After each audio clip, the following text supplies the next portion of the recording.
정말 남의 일과 같이 느껴지던 코로나가 성큼 우리 집에 문을 열고 들어왔습니다. 오늘 딸이 코로나 오미크론 확진 판정을 받았습니다. 갑자기 딸이 확진이 되니 어떻게 재택치료를 해야 할지 막막해졌습니다. 오늘자로 재택치료 환자는 70만 명이 넘었다고 합니다. 확진자가 급증하면서 확진자 치료에 대한 많은 변화가 있었습니다. 그래서 하나하나 확인해 보기로 했죠. 먼저 확진자는 직접 웹페이지에 접속해 자기 기입식 확진자 조사를 합니다. 그리고 60세 이상 고령자나 50대 이상 기저질환자, 면역 저하자 등만 집중관리가 이루어지며 그 외에는 스스로 건강 상태를 살피고 필요시 전화상담 처방만 가능하다고 합니다. 해열제, 체온계, 산소포화도, 세척용 소독제, 자가검사 키트가 담긴 5종 세트도 일반 관리군은 지급되지 않습니다. 딸은 일반 관리군으로 7일간 격리하며 건강 상태를 스스로 관리해야 합니다. 먼저 약부터 먹어야 하는데 집에는 적당한 약이 없었습니다. 다행히 열은 없고 기침에 목이 아프다고 해서 약국에 갔습니다. 약사에게 딸이 코로나에 확진되었다고 하니 나이를 먼저 물어보았습니다. 2가지 약을 처방해 주었는데 하나는 기침, 가래, 감기약이었고 다른 하나는 해열, 소염약이었습니다.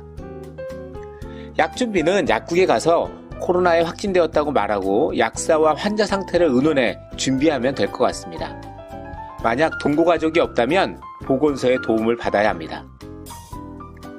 2번째, 증상이 심해지면 진료를 받아야 하는데 호흡기 전담 클리닉과 같은 호흡기 지정 의료기관이나 동네 병의원에서 비대면 진료를 받을 수 있습니다. 2월 10일 기준 전화 상담 처방이 가능한 동네 병의원은 1856곳입니다. 의료기관과 센터 명단은 보험심사평가원 홈페이지에서 확인할 수 있습니다. 대면 진료가 필요한 경우에는 이제는 신고 없이 바로 외래진료센터에 방문하면 됩니다. 8일 기준 외래진료센터는 70곳입니다. 위급한 상황이 오면 119로 연락하되 재택 치료자임을 밝혀야 합니다.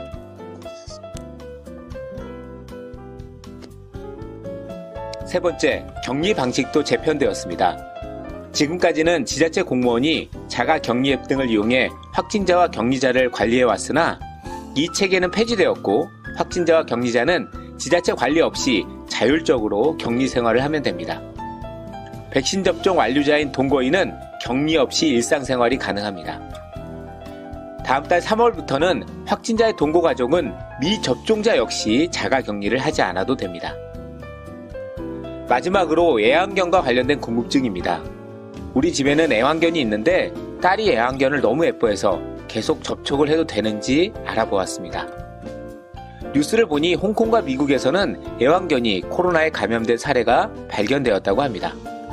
하지만 세계보건기구 WHO는 애완동물이 코로나19에 감염되거나 사람에게 감염 원인이 될 수 있다는 증거는 없다라고 밝혔습니다. 비록 반려동물이 코로나에 감염될 가능성은 거의 없지만 확진자의 경우 되도록이면 애완견과의 신체적 접촉을 피하고 혹시라도 접촉 전후 손을 반드시 씻는 것이 좋습니다.